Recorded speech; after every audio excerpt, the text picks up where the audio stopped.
आज मैं आप लोगों को इतिहास पढ़ाने जा रही हूँ। ठीक है, यह इंटर का है। तो इंटर का हम पढ़ाने जा रहे हैं। सबसे पहले हम लोग जानेंगे कि इतिहास,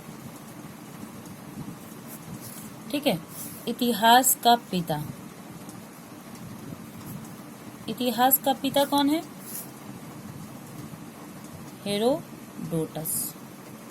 ठीक है, यह इंटर का है। किस चीज का है? इंटर का सेकेंड ईयर का है। ठीक है, सबसे पहले हम लोग फर्स्ट ईयर में जो है वर्ल्ड हिस्ट्री पढ़ते हैं, लेकिन जैसे ही हम लोग सेकेंड ईयर में आते हैं तो यहाँ पे हम लोग को इंडियन हिस्ट्री पढ़ना पड़ता है। क्या पढ़ना पड़ता है? भारतीय इतिहास। क्या पढ़ना पड़ता है? भारतीय इतिहास। ठीक है, क्या पढ़ना पड़ता है? भारतीय इतिहास। तो हम लोग जानेंगे कि भारतीय इतिहास को कितने भागों में बांटा गया है। कितने भागों में बांटा गया है? पहला भाग है प्राचीन भारत। क्या है? पहला भाग है प्राचीन भारत। ठीक है, फिर हम लोग का ये जो दूसरा भाग है वह है मध्यकालीन भारत।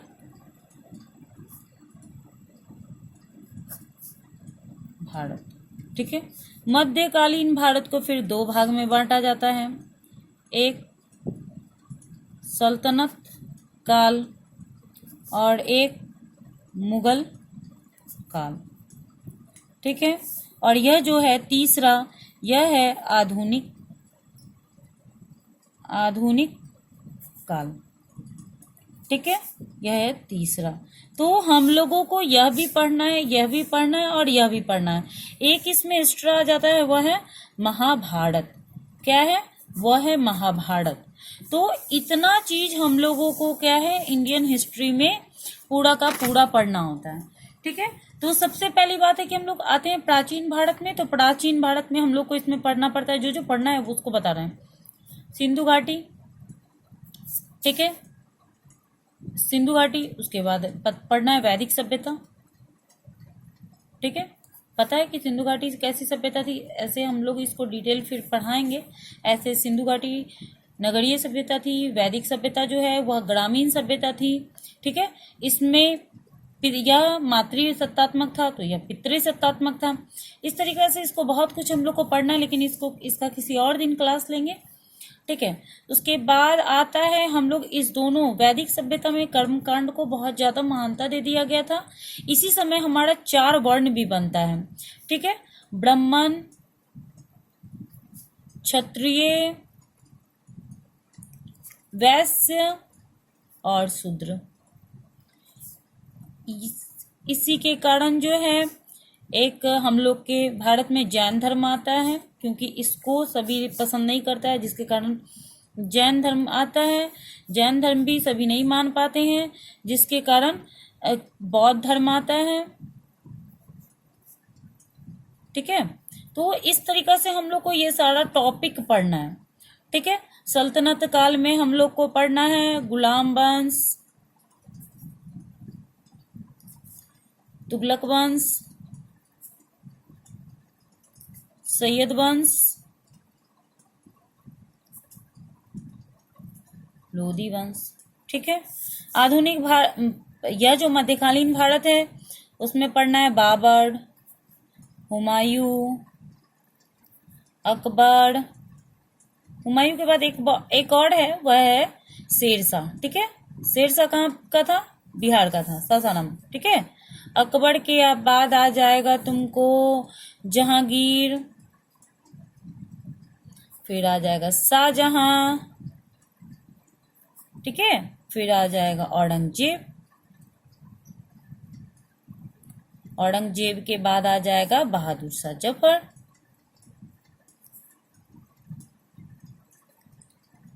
इसके बाद अंग्रेज जो है, अंग्रेजों का आना जाना हो जाता है, जो कि हम लोग यह आधुनिक काल में पढ़ते हैं। आधुनिक काल में हमारे भारत से संबंधित 1857 की क्रांति से लेके और जो भी होता है वह जो होता है आधुनिक काल में होता है। फिर से हम लोग इसमें बहुत सारा पता करेंगे, खोज कैसे हुआ, क्या हुआ, उन सब चीज़ों के बारे में पता करेंगे। तो अब हम लोग आते हैं एक टॉपिक पे, वह है क्या वीडियो शुरू करने के पहले हम आप लोग को एक बात बता देते हैं कि मेरे चैनल को अगर आपको पसंद आए मेरा वीडियो तो लाइक और सब्सक्राइब जरूर कर दें, ठीक है, ताकि आपको नए नए वीडियो जो भी मैं अपलोड करूं वो आपके तक पहुंच जाए। हड़प्पा सभ्यता का पुरातत्व, हड़प्पा सभ्यता का खोज कैसे हुआ उसके बारे में हम लोग को इसमें पूरे जानना है। सिंधु नदी के किनारे बसने के कारण इसे सिंधु घाटी सभ्यता कहा जाता है, ठीक है। अब क्वेश्चन इसका जो प्रश्न बनता है, इसका क्या प्रश्न बनता है कि हड़प्पा सभ्यता को, ठीक है, हड़प्पा सभ्यता को सिंधु घाटी कैसे कहा जाता है, ठीक है। हड़प्पा सभ्यता को सिंधु घाटी कैसे कहा जाता है, आप लोग मेरे टॉपिक को 2-3 बार जरूर पढ़ लीजिएगा ताकि याद हो जाए। तो हड़प्पा सभ्यता को सिंधु घाटी क्यों कहा जाता है, क्योंकि सिंधु नदी के किनारे बसने के कारण इसे सिंधु घाटी सभ्यता कहा जाता है। किस नदी के किनारे? सिंधु नदी के किनारे बसने के कारण हड़प्पा सभ्यता को सिंधु घाटी सभ्यता कहा जाता है, ठीक है। पहले 3 नंबर में यह सारा क्वेश्चन पूछता था, अब कितने नंबर में पूछने लगा है? 2 नंबर में पूछने लगा है। कितने नंबर में पूछने लगा है? 2 नंबर में पूछने लगा है। यह एक नगरीय सभ्यता थी। यह कैसी सभ्यता थी? यह एक नगरीय सभ्यता थी। यह कैसी सभ्यता थी? नगरीय सभ्यता थी। चूंकि पुरातत्वविदों द्वारा हड़प्पा नगर की खोज की गई इसलिए हड़प्पा सभ्यता कहा जाता है। अब एक बात बताइए कि खोज जमीन के अंदर से जो खुदाई होता है उसको कौन करता है? पुरातत्वविद करता है। कौन करता है? पुरातत्वविद करता है। तो पुरातत्वविदों के द्वारा हड़प्पा नगर की खोज की गई। किस नगर की खोज की गई? हड़प्पा नगर की खोज की गई। इस कारण इसको क्या कहा जाता है? इसको क्या कहा जाता है? हड़प्पा सभ्यता कहा जाता है। क्या कहा जाता है? हड़प्पा सभ्यता कहा जाता है, ठीक है। हड़प्पा के पश्चात पुरातत्वविदों ने इस सभ्यता के अन्य नगरों की भी खोज की। हम लोग को इंटर में जो है ज्यादा जगह का नाम नहीं याद करना पड़ता है, ठीक है, केवल हम लोग 5 ही नगर का नाम याद कर सकते हैं। वह नगर है मोहनजोदड़ो, चन्हूदड़ो, लोथल, कालीबंगन और रंगपुर, रोपल, आलमगीरपुर। 5 या 6 याद कर लीजिएगा तो यह भी VVI क्वेश्चन हो जाता है। क्या हो जाता है? VVI क्वेश्चन हो जाता है। यह भी हमारा कितने नंबर का हो गया? 2 नंबर का हो गया। कितने नंबर का हो गया? 2 नंबर का। याद रखिएगा, आप मेरे वीडियो को 2-3 बार सुन लीजिएगा तो आपको याद हो जाएगा, ठीक है ना।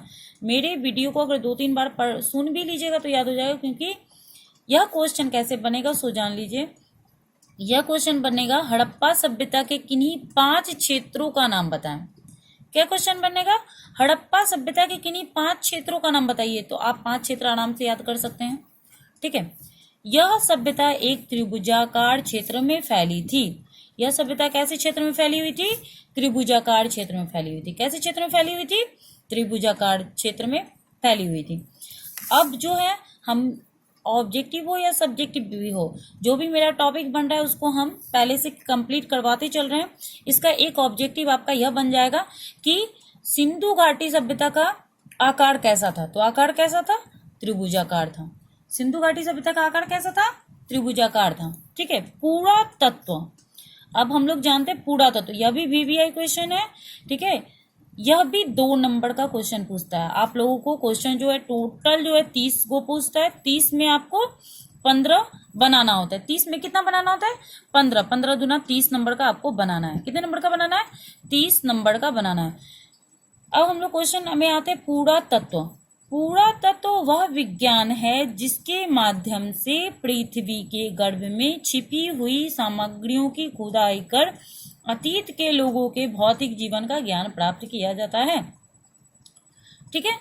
पुरातत्व क्या है? वह विज्ञान है जिसके माध्यम से पृथ्वी के अंदर जो छिपा हुआ रहता है, काफी साल पहले, मतलब कि बहुत पुराना होगा, जो जमीन के अंदर दबा होगा, उसको खुदाई किया जाता है और उसके बाद पता किया जाता है कि कितने साल पुराना है। जैसे हम लोग अभी कौन सा पढ़ रहे हैं, वह है हड़प्पा सभ्यता पढ़ रहे हैं, तो इसका उसका जो टाइम है वह कब से 1500 ईस्वी पूर्व से 2500 ईस्वी पूर्व है, ठीक है। ठीक है, 1500 ईस्वी पूर्व से 2500 ईस्वी पूर्व है। तो यह काल निर्धारण कैसे हुआ? जमीन के अंदर खुदाई के बाद। तो वही हो गया। पुरातत्व वह विज्ञान है जिसके माध्यम से पृथ्वी के गर्भ में छिपी हुई सामग्रियों की खुदाई कर अतीत के लोगों के भौतिक जीवन का ज्ञान प्राप्त किया जाता है ना। अतीत के में लोग हमारे कैसे थे, उनका जीवन कैसा था, जैसे कि इन लोगों का जीवन कैसा था हड़प्पा सभ्यता का। इन लोगों का जीवन काफी अच्छा था। ये लोग शहरी जीवन जी रहे थे। कैसे जीवन जी रहे थे? शहरी जीवन जी रहे थे, ठीक है। और यहाँ पे जो है मातृसत्तात्मक देश था। अब आते हैं पुरातात्विक उत्खनन। क्या है क्वेश्चन? पुरातात्विक उत्खनन। इससे हम लोग का कुछ ऑब्जेक्टिव क्लियर हो जाएगा।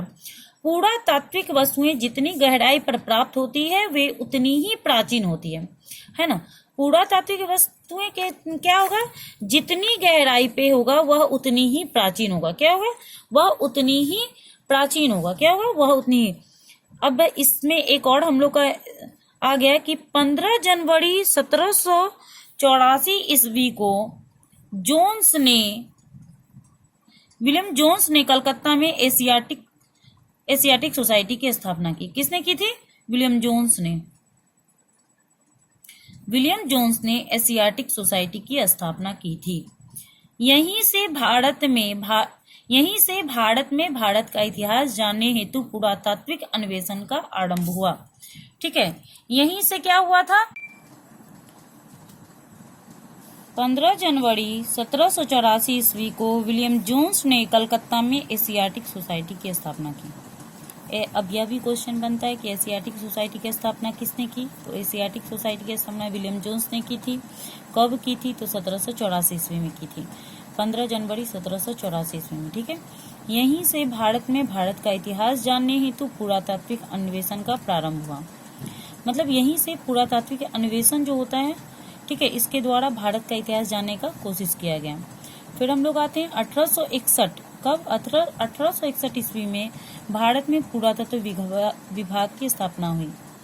ऑब्जेक्टिव में क्वेश्चन बनेगा कि भारत में पुरातत्व विभाग की स्थापना कब हुई? तो भारत में पुरातत्व विभाग की स्थापना 1861 ईस्वी में हुई। कनिंघम महोदय को इसका डायरेक्टर नियुक्त किया गया। अब यह जो पुरातत्व विभाग था, इसका डायरेक्टर किसको नियुक्त किया गया? कनिंघम महोदय को। इन्हीं के समय राय बहादुर दयाराम साहनी ने उत्खनन के द्वारा हड़प्पा की खोज की। कब की थी? 1921 ईस्वी में। ठीक है।